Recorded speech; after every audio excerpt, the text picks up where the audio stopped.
Hello friends, welcome to our online classes. और हमारा topic चल रहा है नंबर सिस्टम। इसके हमने 73 तक क्वेश्चन कर लिए हैं और 74 से आगे आज चालू करते हैं। 74 क्वेश्चन दिया हुआ है आपको कि 867943 में 7 के स्थानीय मान तथा जातीय मान में क्या अंतर है। स्थानीय मान क्या होता है? Place value. और जातीय मान क्या हो जाएगा? Face value. तो स्थानीय मान 7 का स्थानीय मान का मतलब 7 कौन से स्थान पर है? तो इकाई, दहाई, सैकड़ा, हजार। तो हजार स्थान पे है तो 7 का स्थानीय मान हो जाएगा 7000। 7 का स्थानीय मान कितना हो जाएगा? 7000। और 7 का जातीय मान मतलब खुद का मान, उसका खुद का मान। तो 7 का जातीय मान 7। इन दोनों का अंतर पूछा गया है तो इन दोनों का अंतर निकाल दीजिए। 7000 में से 7 घटाएंगे तो क्या आ जाएगा? 6993। तो इस क्वेश्चन का आंसर आ जाएगा 6993। नेक्स्ट क्वेश्चन 689235 में 9 तथा 3 के स्थानीय मानों का अंतर। यहाँ पे स्थानीय मान यानी प्लेस वैल्यू का डिफरेंस पूछा गया है। तो प्लेस वैल्यू कितनी हो जाएगी? 9 की प्लेस वैल्यू यानी 9000, क्योंकि इकाई, दहाई, सैकड़ा, हजार 9000। और 3 का स्थानीय मान इकाई, दहाई यानी 30। दोनों का अंतर पूछा गया है तो दोनों को माइनस करोगे तो 8970। इस क्वेश्चन का आंसर आ जाएगा। नेक्स्ट क्वेश्चन नंबर 76, यदि a तथा b ऐसे पूर्णांक हैं, यदि a तथा b पूर्णांक हो, a और b क्या है? इंटीजर्स हैं, और इसमें जहां b ग्रेटर देन 0, b 0 से बड़ा है, तो दो पूर्णांक q तथा r ऐसे होंगे कि, तो q और r के बीच में, a b q और r के बीच में क्या रिलेशन होगा ये आपको बताना है। अगर आप इस क्वेश्चन को पहली बार देखोगे तो आपको पता ही नहीं चलेगा पूछना क्या चाह रहा है, कहना क्या चाह रहा है। ये एक्चुअली क्वेश्चन आपका बनता है इससे रिलेटेड। ये आपने सुना होगा कि यहाँ पे जो संख्या होती है उसको बोलते हो आप भाज्य। क्या बोलते हो? भाज्य। इंग्लिश में बोला जाता है इसको डिविडेंड। यहाँ पे जो संख्या जिससे भाग दिया जाता है उसको बोलते हो आप भाजक, डिवाइजर। यहाँ पे जो आता है उसको बोलते हो आप भागफल, कोसेंट। और जो नीचे बचता है वो होता है शेषफल, रिमाइंडर। पता है, ये बचपन में पढ़ा होगा, 3rd 4th क्लास का क्वेश्चन है। और ये भी आपने पढ़ा होगा कि ये वाली जो संख्या होती है भाज्य, भाज्य बराबर क्या होता है? भाज्य बराबर भाजक गुणा भागफल प्लस शेषफल। पढ़ा है? यानी dividend is equal to divisor into quotient plus remainder. तो अगर आप देखो तो ये ऑप्शन आपके इसी तरह के हैं कि ये भाज्य बराबर भाजक गुणा भागफल प्लस शेषफल, भाज्य बराबर भाजक गुणा भागफल प्लस शेषफल, भाज्य बराबर भाजक गुणा भागफल प्लस शेषफल। अब यहाँ पे आप मुझे ये बताइए कि जो शेषफल है, रिमाइंडर है, वो कभी भाजक के बराबर हो सकता है क्या? शेषफल कभी भाजक के बराबर हो सकता है क्या? नहीं हो सकता, क्योंकि अगर मान लीजिए मैं 4 से भाग करूं तो 4 से बड़ा ये शेषफल हो ही नहीं सकता और ना 4 के बराबर हो सकता है। अगर 4 के बराबर हो गया तो रिमाइंडर कितना बच जाएगा? 0, क्योंकि 4 से एक बार और डिवाइड कर देंगे। तो रिमाइंडर हमेशा क्या होगा? या तो 0 होगा या 0 से बड़ा होगा और हमेशा डिवाइजर से छोटा होगा। और ये कंडीशन आपकी फर्स्ट ऑप्शन में फुलफिल हो रही है। देखिए, ए अगर आपका भाज्य है तो बी क्या होगा? भाजक, क्यू क्या होगा? भागफल, और आर क्या होगा? शेषफल।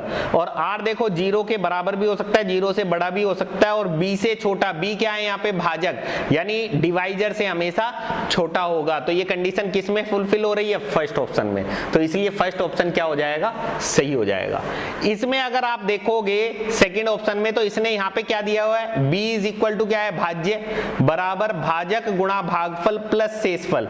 यहाँ पे शेषफल इसने बोल दिया है कि वो भाज्य के बराबर है, ठीक है, लेकिन शेषफल भाज्य के बराबर भी नहीं होगा। यहाँ पे इसने क्या कहा है कि शेषफल 0 के बराबर है और b मतलब भाज्य से सॉरी यहाँ शेषफल नहीं है, ये r यहाँ पे कुछ और टर्म आ गई है, भाज्य बराबर भाजक, यानी जो r है इस टाइम पे यहाँ पे ये भाजक बन गया है, भाजक बन गया है। और भाजक अगर 0 हो गया, भाजक अगर 0 हो गया, किसी भी संख्या में अगर भाजक 0 हो गया, मान लो ऊपर 24 है, उसको 0 से अगर आप डिवाइड करते हो तो आंसर क्या आता है, इन्फिनिटी।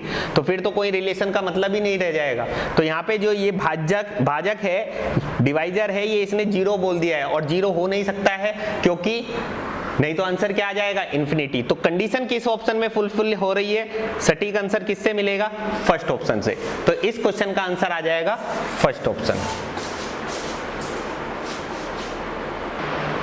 नेक्स्ट क्वेश्चन नंबर 77, यदि a तथा b दो वास्तविक संख्याएं ऐसी हों कि ab बराबर 0, तो if a and b are two real numbers such that ab is equal to 0, तब आपको बताना है कि कौन सा ऑप्शन सही होगा। तो बहुत सिंपल क्वेश्चन है, देखिए ab बराबर 0 इसने बोला है, तो ab बराबर 0 कब हो सकता है, अगर मैं a का मान 0 रख दूं, b का मान कुछ और रखूं, तो इन दोनों को मल्टीप्लाई करोगे तो 0 ही आएगा। या फिर a का मान कुछ और रखूं, b का मान 0 रख दूं, तब भी आंसर 0 ही आएगा।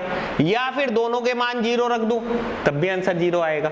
तो या वर्ड यूज हो रहा है, यानी अथवा, तो वो कौन से ऑप्शन में बैठ रहा है, या तो a 0 या b 0 या दोनों 0। तो इस क्वेश्चन का आंसर आ जाएगा सेकेंड ऑप्शन।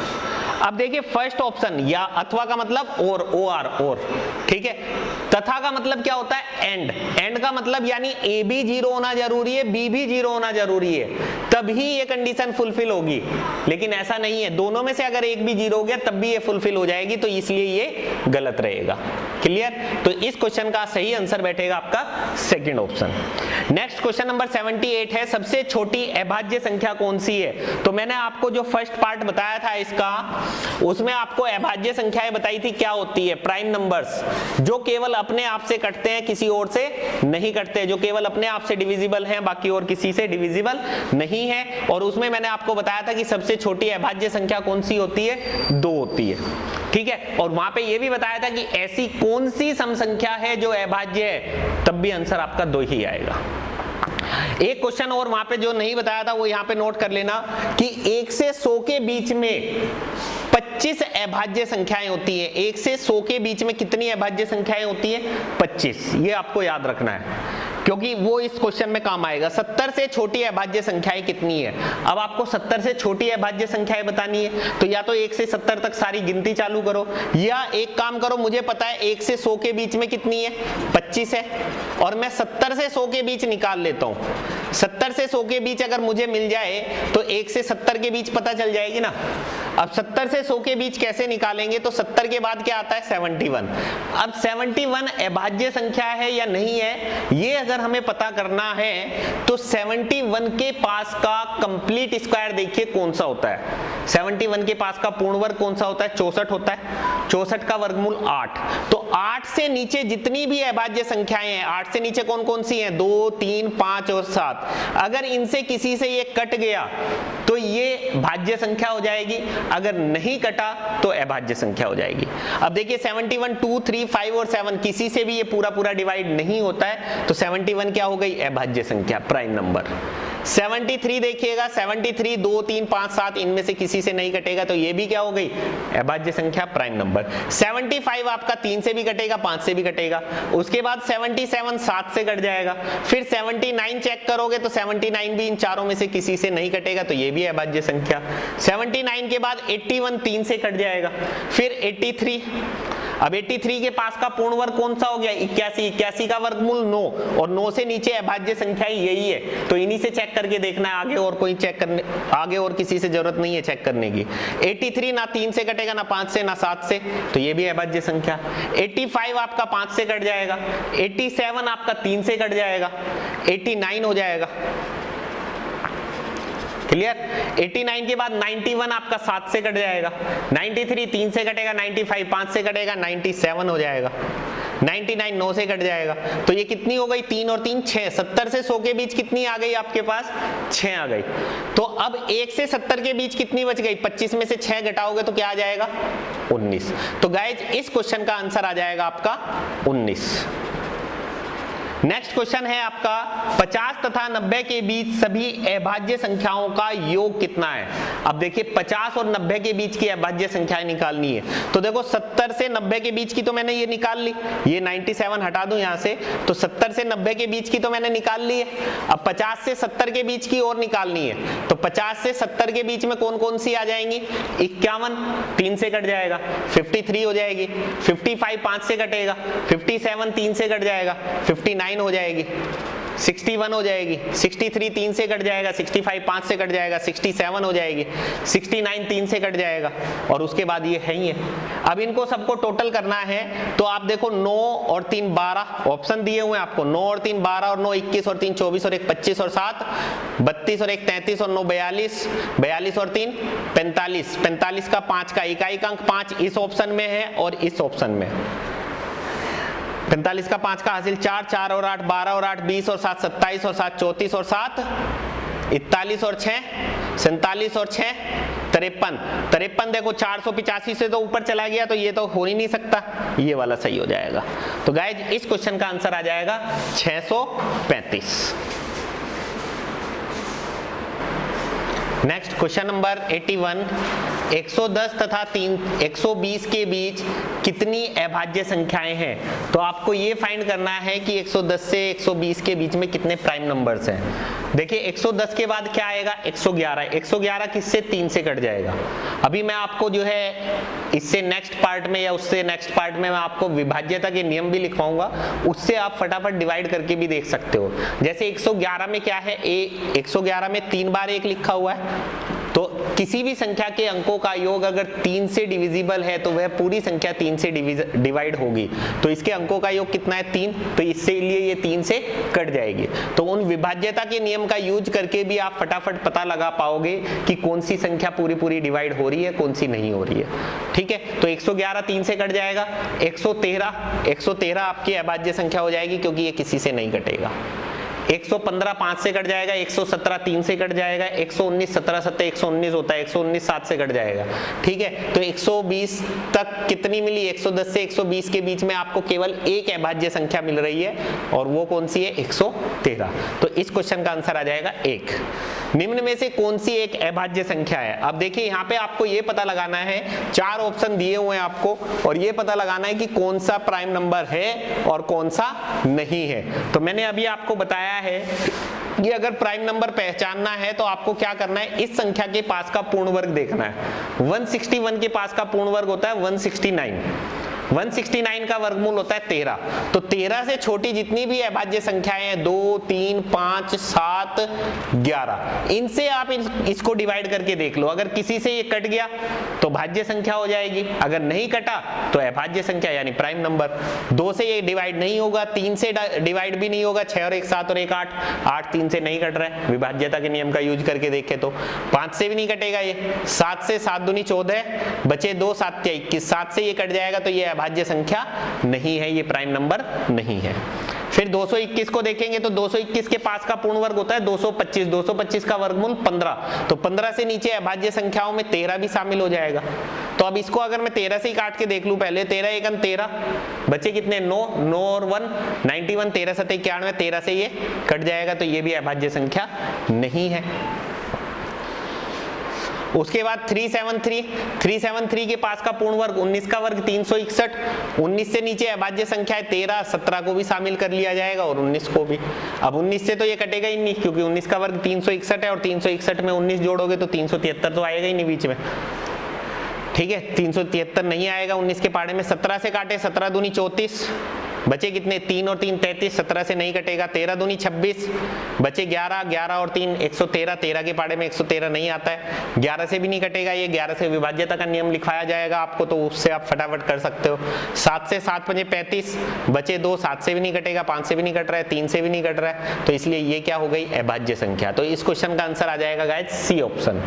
नेक्स्ट क्वेश्चन, प्राकृत संख्या n के लिए n³ - n सर्वदा किस बड़ी से बड़ी संख्या से विभक्त होगा, यानी n cube minus n, n अगर कोई भी प्राकृत संख्या है, अब प्राकृत संख्या क्या होती है आपकी 1 से शुरू होती है, नेचुरल नंबर्स 1 से, पूर्ण संख्या बोलता तो 0 से चालू करते, प्राकृत संख्या बोला है तो 1 से शुरुआत करेंगे।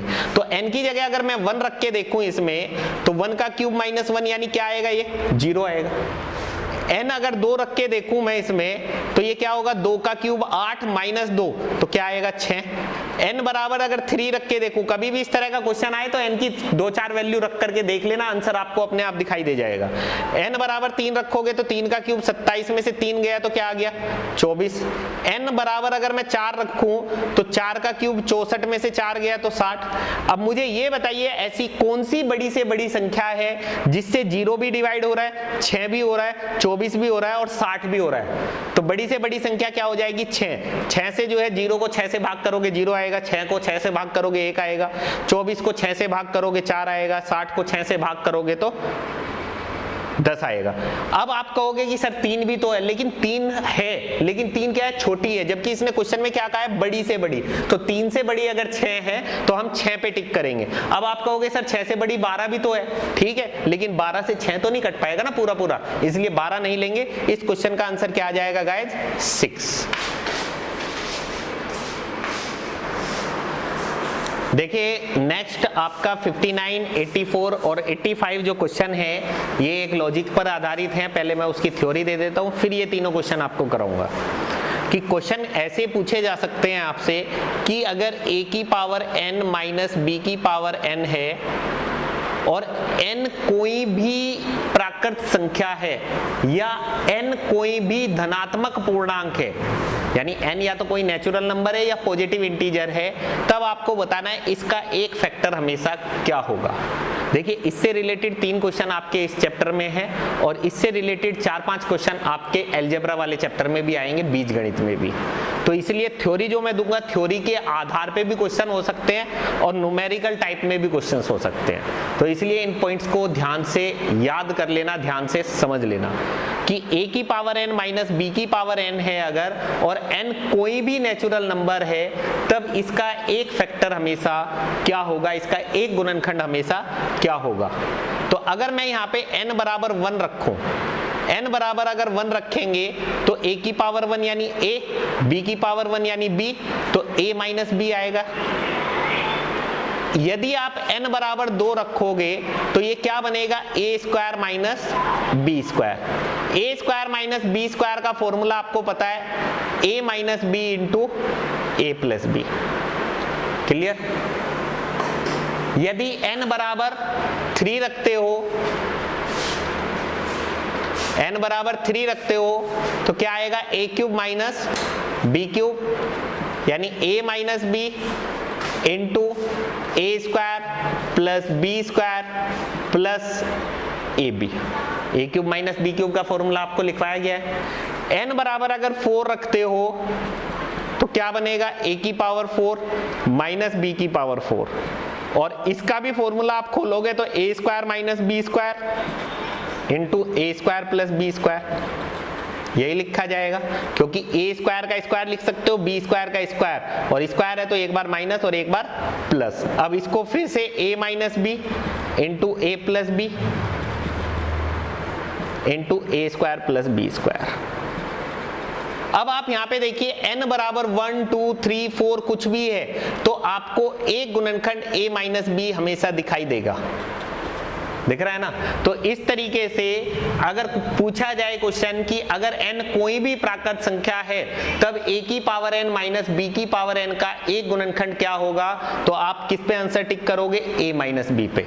इसको आप NOT नोट करके पॉइंट बना के लिखना चाहो तो लिख सकते हो। मैं रिपीट कर देता हूं, यदि n कोई भी प्राकृत संख्या है तब a की पावर n माइनस b की पावर n का एक गुणनखंड a माइनस b सदैव होगा। If n is any natural number then a minus b is always a factor of a to the power n minus b to the power n। Point number 1 clear हो गया।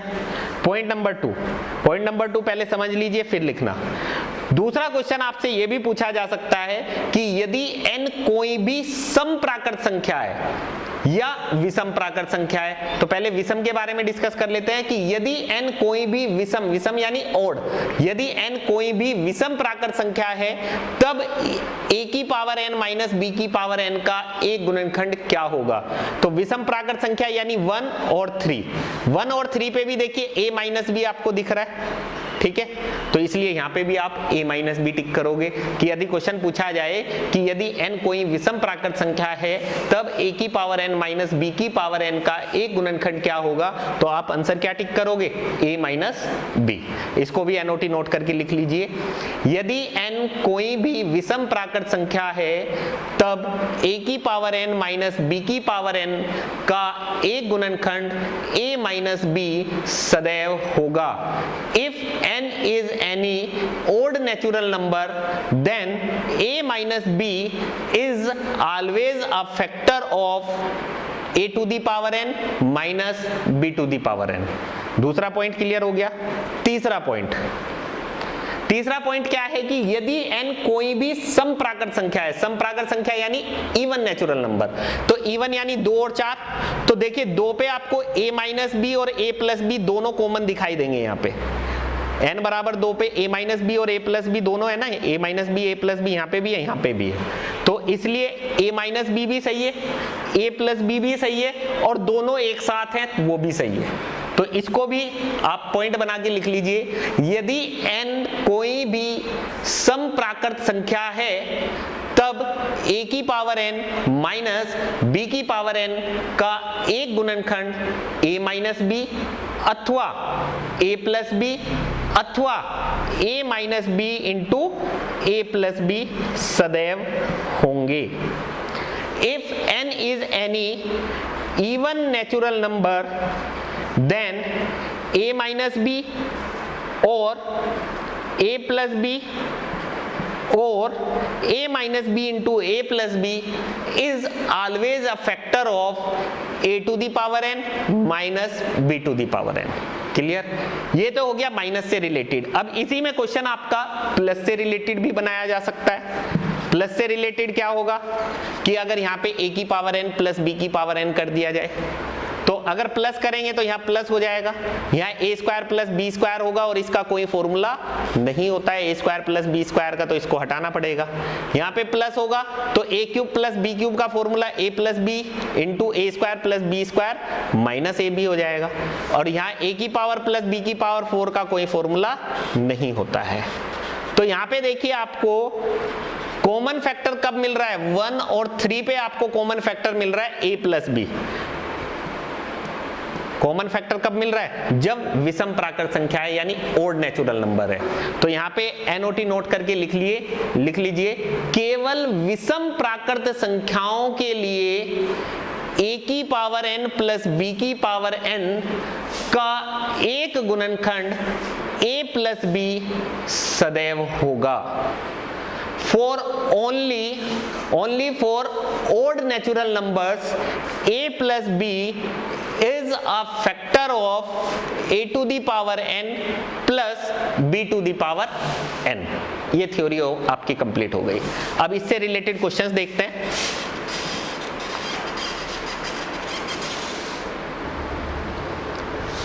देखिए question number 59, 84 और 85 ये मैंने आपको हिंदी में लिखे हैं बोर्ड पे ये क्वेश्चन, और इंग्लिश में इनको ट्रांसलेट भी कर दूंगा। और फिर भी आपको इंग्लिश में अगर रिटन में चाहिए तो आप पीडीएफ फाइल देख सकते हैं, एप्लीकेशन पे हमने पीडीएफ फाइल अपलोड कर दी है, वहां से आप हिंदी और इंग्लिश दोनों में क्वेश्चंस देख सकते हैं। ठीक है, यदि n एक सम संख्या है तो 6 की पावर n माइनस 1 निम्नलिखित में से किससे पूर्णतया विभक्त होगा। देखिए इसने यहाँ पे क्या कहा है, if n is a even number then 6 to the power n minus 1 will always be divisible by, option आपको दिए हुए हैं कि इनमें से किससे डिविजिबल होगा। तो अगर आप देखें तो ये क्वेश्चन वही बन रहा है जो मैंने आपको लिखवाया है। इस 1 को मैं क्या लिख सकता हूं, 1 की पावर n, क्योंकि a की पावर n माइनस b की पावर n, और इसका एक फैक्टर मैंने आपको क्या लिखवाया कि इसका एक गुणनखंड a माइनस b, सम संख्या के लिए तीसरा पॉइंट लिखवाया है, ध्यान देना, a की पावर n माइनस b की पावर n, और n कोई भी सम संख्या है तो इसका एक गुणनखंड a माइनस b, यानी 6 में से 1 गया तो 5, अथवा a प्लस बी यानी 6 और 1 7, अथवा a minus B into A plus B, A minus B कितना आएगा 5 और a प्लस बी कितना आएगा 7, यानी 7 पंजे 35। अगर 5 ऑप्शन में है तो 5 भी सही है, 7 ऑप्शन में है तो 7 भी सही है, और 35 ऑप्शन में है तो 35 भी सही है। अब 5 और 7 इसने ऑप्शन में दिए नहीं है, 35 ऑप्शन में दिया हुआ है, तो गाइज इस क्वेश्चन का आंसर हो जाएगा 35। नेक्स्ट क्वेश्चन देखिएगा, यदि n एक धनात्मक पूर्णांक यानी पॉजिटिव इंटीजर मतलब 1 2 3 4 5 1 से स्टार्ट होगा, तो 3 to the power 4n minus 4 to the power 3n सदैव किससे विभक्त होगा। ये 4 ऑप्शन आपको दिए हुए हैं, तो देखो इसको मुझे a to the power n minus b to the power n की फॉर्म में बनाना पड़ेगा। तो 3 की पावर 4n को आप क्या लिख सकते हो, 3 की पावर 4 की पावर n माइनस 4 की पावर 3 की पावर n, क्योंकि ऊपर पावर सेम होनी चाहिए तो सेम बना दी हमने nn, ये ऊपर लिखा जा सकता है क्योंकि पावर में a की पावर m की पावर n है तो m इंटू n होता है ना, 4 इंटू n, तो इसलिए मैंने इसको इस तरीके से लिख दिया। अब 3 की घात 4 कितना होता है 81, 4 की घात 3 कितना होता है 64, अब ये बन गया वही। और n एक धनात्मक पूर्णांक है, धनात्मक पूर्णांक यानी 1 2 3 4 कोई भी प्राकृत संख्या, तो इसके लिए मैंने आपको क्या लिखवाया था कि यदि n कोई भी प्राकृत संख्या है तब a की पावर n माइनस b की पावर n का एक गुणनखंड a माइनस b सदैव होगा, a माइनस b यानी 81 माइनस 64, तो 81 में से 64 घटाओगे तो 17, तो गाइज इस क्वेश्चन का आंसर क्या आ जाएगा 17। नेक्स्ट क्वेश्चन नंबर 85 में ये आपको दिया हुआ है 127 की पावर 127 प्लस 97 की पावर 127, एक संख्या ये है दूसरी ये है, और इनका उभयनिष्ठ गुणनखंड पूछा गया है। उभयनिष्ठ का मतलब होता है कॉमन और गुणनखंड मतलब फैक्टर, यानी आपको इनका कॉमन फैक्टर निकालना है। कॉमन फैक्टर मतलब जो इसका भी फैक्टर हो और इसका भी फैक्टर हो। अब देखो ये क्वेश्चन किस फॉर्म में बन रहा है, आपकी a की पावर n प्लस b की पावर n, और a की पावर n प्लस b की पावर n, इसमें मैंने आपको एक ही पॉइंट लिखवाया है कि यदि n विषम प्राकृत संख्या है, n विषम प्राकृत संख्या है तब इसका एक फैक्टर क्या होता है a प्लस b। यहाँ पे देखो n क्या है विषम, ओड नंबर है कि नहीं है, ओड नंबर है, तो इसका एक फैक्टर क्या बनेगा 127 प्लस 97, 127 और 97 को जोड़ दीजिए, 7 और 7 14 का 4 का हासिल 1, 12 और 9 21 और 1 22, तो इसका फैक्टर क्या बन गया 224। यहाँ पे भी देखिए यही फॉर्म बन रही है आपकी, a की पावर n प्लस b की पावर n, और n क्या है यहाँ पे विषम संख्या है, तो इसका भी एक फैक्टर क्या होगा a प्लस b, यानी 127 और 97 को जोड़ोगे तो 224, तो 224 इसका भी गुणनखंड है और इसका भी गुणनखंड है, तो इस क्वेश्चन का आंसर आ जाएगा 224, यानी 224 क्या हो जाएगा उभयनिष्ठ गुणनखंड।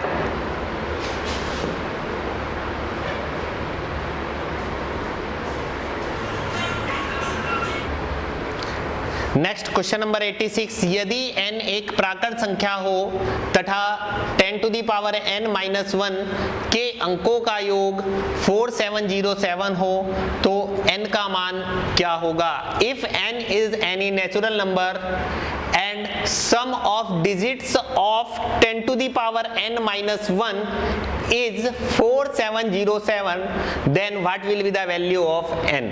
ये 4707 क्या दिया हुआ है, अंकों का योग, सम ऑफ डिजिट्स। तो देखिए इस तरह का कभी भी क्वेश्चन आए तो शॉर्टकट अपने आप ही बनाना है, पेपर में बैठ के, एग्जाम में बैठ के अपने आप ही शॉर्टकट्स बनाने। आप n का मान अगर यहाँ पे 1 रख के देखें, n का मान अगर 1 रख के देखें किसमें 10 की पावर n माइनस 1 के अंदर, तो n बराबर अगर आप 1 रखेंगे तो 10 की पावर 1 का मतलब 10 में से 1 माइनस करोगे तो 9, और 9 के अंकों का योग कितना आएगा 9 ही आएगा। यहीं से आपको पैटर्न मिलेगा। कभी भी और भी क्वेश्चन बन सकता है, 10 की पावर n की जगह 100 की पावर n दे सकता है, कुछ भी दे सकता है, तो आप इसी तरीके से इनको सॉल्व करोगे। n बराबर अगर मैं 2 रखूं यहाँ पे तो 10 का स्क्वायर 100, 100 में से 1 गया तो 99, 99 के अंकों का योग कितना बैठ रहा है 9 और 9 18, n बराबर अगर मैं 3 रखूं तो 10 का क्यूब 1000 में से 1 गया तो 999। इसके अंकों का योग कितना बैठा? 27। अब यहीं से आपको पैटर्न पता चल गया होगा कि अगर मैं कहूं अंकों का योग 27 है तो 27 को आप क्या करो, 9 से डिवाइड कर दो। 27 को 9 से डिवाइड करोगे तो n की वैल्यू कितनी आ गई? 3। ऐसे ही अगर अंकों का योग 18 है, 18 को 9 से डिवाइड कर दूं तो n की वैल्यू कितनी आ गई? 2। अंकों का योग अगर 9 है, 9 को 9 से डिवाइड कर दूं तो n की वैल्यू कितनी आ गई? 1। अंकों का योग 4707 है तो इसे अगर मैं 9 से डिवाइड कर दूं तो मुझे n की वैल्यू पता चल जाएगी। तो 9 पंजे 45, बचे 2, 9 दूनी 18, बचे 2, 9 तिये 27। तो गाइज इस क्वेश्चन का आंसर आ जाएगा 523। डियर फ्रेंड्स, आप मुझसे मेरे YouTube चैनल के माध्यम से भी जुड़ सकते हैं। YouTube चैनल आप सर्च करोगे अरविंद कौशिक मैथ्स क्लब के नाम से। उसके बाद आप Facebook अकाउंट पे भी जुड़ सकते हैं, सेम नेम से अरविंद कौशिक मैथ्स के नाम से। फेसबुक पे भी पेज भी मिलेगा आपको और अरविंद कौशिक मैथ्स क्लब के नाम से ही ग्रुप भी है। द विजन कोचिंग सेंटर के नाम से भी ग्रुप है और द विजन कोचिंग सेंटर का पेज है, उसके नाम से भी आप जुड़ सकते हैं। कोई भी आपके डाउट है आप मेरे को व्हाट्सएप पे अपना डाउट भेज सकते हैं। आपके जो भी डाउट होंगे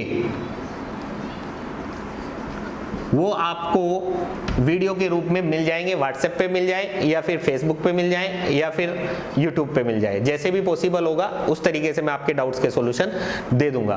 और जिन्होंने अभी तक मेरा चैनल सब्सक्राइब नहीं किया है, आपसे रिक्वेस्ट है कि प्लीज पहले मेरा चैनल सब्सक्राइब कर लें। जो एप्लीकेशन पे भी स्टूडेंट्स हैं उनसे भी अनुरोध है कि एक बार यूट्यूब पे जाकर के मेरा चैनल सब्सक्राइब कर लें, क्योंकि आपको एप्लीकेशन में क्या है, आपके सिलेबस के अकॉर्डिंग सब कुछ मिल रहा है। जितना सिलेबस में लिखा है उतना आपको मिल रहा है। लेकिन जैसे अगर पुराने पेपर्स के सॉल्यूशन है, जैसे मान लीजिए राजस्थान एलडीसी का पेपर सॉल्यूशन, वो मैंने पुराने, आप मेरे वीडियोस देखोगे तो मैंने सॉल्व करके डाल रखे हैं। राजस्थान पुलिस कांस्टेबल के पेपर, उसके बाद रीट लेवल 1 लेवल 2 के पेपर्स, आप उनको देखोगे कि हाँ जो पुराने पेपर्स आए हैं और जो क्वेश्चंस मैं आपको करवा रहा हूं वो मिलते जुलते हैं कि नहीं है। कहीं ऐसा तो नहीं कि सर जो क्वेश्चंस कराए और रहे हैं वो पेपर में आते ही नहीं है, क्योंकि आपको ये कॉन्फिडेंस आना बहुत जरूरी है कि जो क्वेश्चंस मैं करवा रहा हूं, जिस बुक से करवा रहा हूं वो आपके लिए बिल्कुल सही बुक है।